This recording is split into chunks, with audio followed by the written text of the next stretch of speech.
сәлеметсіздер ме әріптестер? Бүгінгі танысатын біздің сервисіміз ClassDojo деп аталады. Googleға ClassDojo деп іздеу жүйесіне жазамыз. Немесе for teachers деп жазсақ та болады. ClassDojo деп жаздық. Ары қарай бізде бірінші тұрған ссылканы басамыз. Осындай интерфейсі бар. Яғни көбіне ақш-та бастауыш және ортаңғы мектептерінің 95% қолданылады. Мұғалім, ата-ана және оқушылар. Мұғалім ретінде учитель дегенді басамыз. Яғни бұл оқушыларға мотивация беретін бір платформа. Ерекшелігі мектептегі үштік одақты біріктіреді.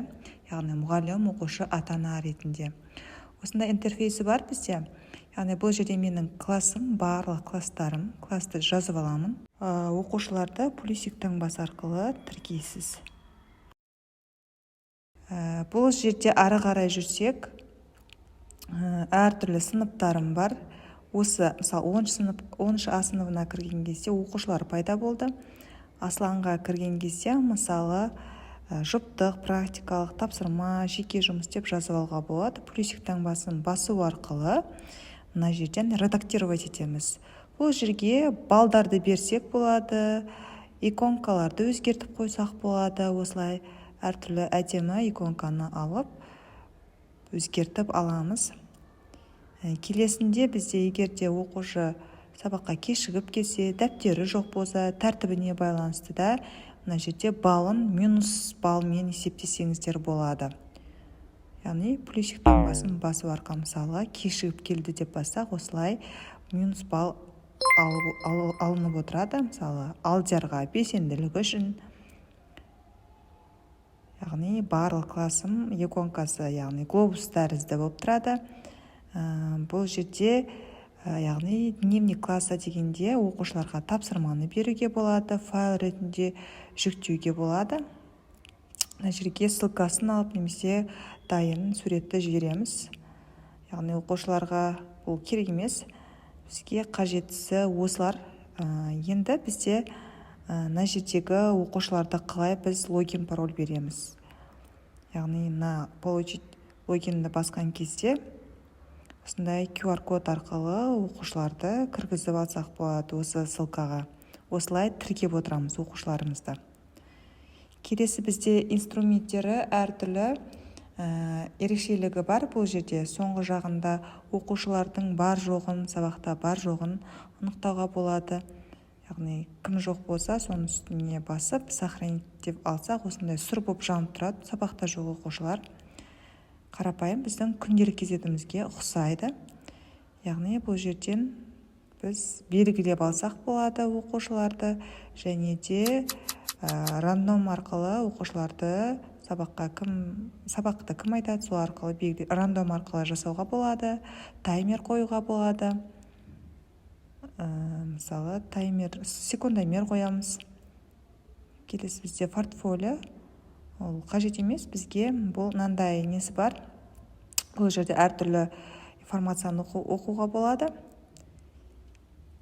Келесі бір настройкасын қарасақ, жаңағы таймерлерді, рандомдарды, және де оқушыларды топқа, мысалы, 5 оқушыдан топқа бөлуге болады.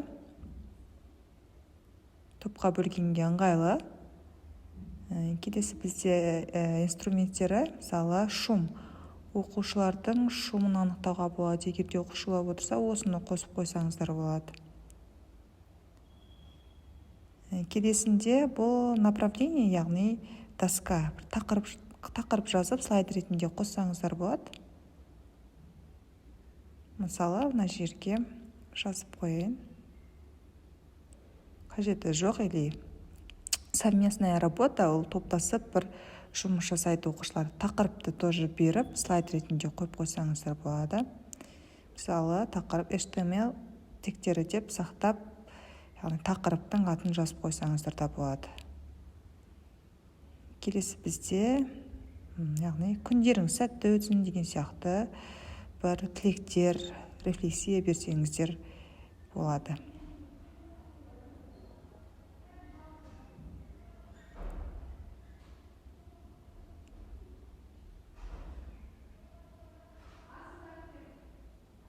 яғни осындай слайд қойып қойсаңыз болады. Көрнекілік ретінде келесі музыка да қойып қойға болады. Яғни осындай бір менің класс мектебіңіз осындай әртүрлі инструменттері бар. Яғни оқушылар әртүрлі комикстар, мультяжды кейіпкерлер арқылы берілген бұл жерде. Сонымен қатар бұл жерде оқушыларды бағалауға арналған өте керемет бір платформаның түрі ретінде сабағыңызға қолдансаңыздар болады. Берілген тапсырмаға байланысты оқушының экранға балы шығып отырады, бағаланады, сабаққа деген қызығушылық артады, бал жинай отырып өзара жарысады.